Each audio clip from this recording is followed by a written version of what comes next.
So I did just a little reflection, because I wanted to use Diigo to do current events, kind of have a current events database where people collaborate, post on, use BBC News articles, but I was deciding to do something, go a little bit more beyond the news. And I would always ask for student feedback. Is there something you want to hear about? And that's why I did the war on drugs. That's why I did the government shutdown. And just students enjoyed it and made me feel pretty good. Cuba was all about putting students at the center of their learning again, something I've really tried to emphasize. My cooperating teacher had this idea, something called a history mystery. He used it in World War I. And it's where you use a variety of images to get students to look at these sources and tell the story themselves. I showed 8 images. This was one of them.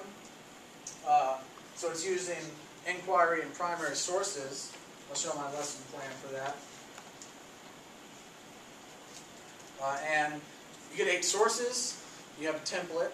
You have a who, a what, a where, a when, and a why. The what's towards the bottom because that's the main picture. What is going on? What's the story you're trying to tell? And what they would do is they would look at these. They would tell me their story. What did you see from these sources? It ranged from maps to pictures of Khrushchev and Kennedy to different types of nuclear missiles. And they would tell me their story that they came up with. Quite a lot of them were pretty close. Russia was invading, or the Soviet Union was invading Cuba. The United States was invading Cuba. Only one student in one class said the Soviet Union were planting missiles in Cuba. So I was pretty pleased that I didn't pick something that a lot of students knew about. They were figuring out what the Cuban Missile Crisis was on their own. They told me their story, and I said, that's pretty good. Let's take a look at the images together. I'll tell you what I see. So I told them my story, and at the end, they had a few notes to jot down. So it was just putting students at the center of their learning, doing some problem solving.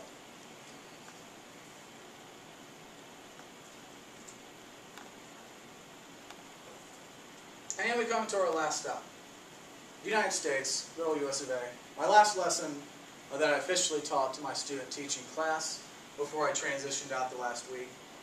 And this was all about adapting to the new SOLs. For English Ed students, the history SOLs are changing. They changed the wording. They said, all right, out with the questions like, who was the first president of the United States? In with questions that are much more focused on the higher levels of Bloom's taxonomy. And so I wasn't just going to let my students fail, not be prepared for different types of questioning they'll see. So during my 2 unit tests, I included 10 multiple choice questions that I thought had more than one dynamic. So they had to make connections, they had to apply their knowledge to certain situations, and this is an activity called a Bloom Buster. My cooperating teacher, he had a student teacher last year. I think he's had one every year for like the past 10 years.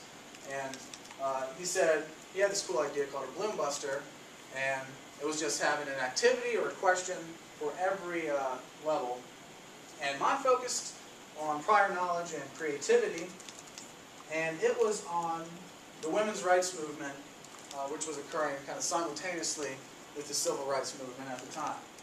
So I went over the lesson. Number 1, knowledge. What was the goal of NOW? It was working for equal pay and equal hiring in the jobs for women. That was what their goal was. That's kind of a simple knowledge question. Number 2, comprehension. What were women fighting for in the 1900s, the early 1900s, compared to the 1960s? The 1900s, they were fighting for the right to vote, fighting for equal educational opportunities. I told them how Virginia Tech hadn't let women in until, I had the date in my head at some point, but it was around 40 years after it started. Compare that to the goals of 1960s. So they're using their prior knowledge of the early 1900s, comparing it, seeing what is different and what's alike. Number 3, application. Create a protest poster that includes the main goals of women in the 1960s. After I created this and I was looking over it, I realized the first 3 were a bit repetitive and that I had a lot of work to do to really perfect this idea. But number 4, analysis. How is the women's rights movement similar to the African American civil rights movement that we had just spent the entire last week talking about? So there are examples of protests, marches, certain groups leading them, like NOW compared to the NAACP, and there was always like a leader.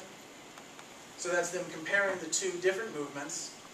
Number 5, synthesis. Still don't exactly know what that word means.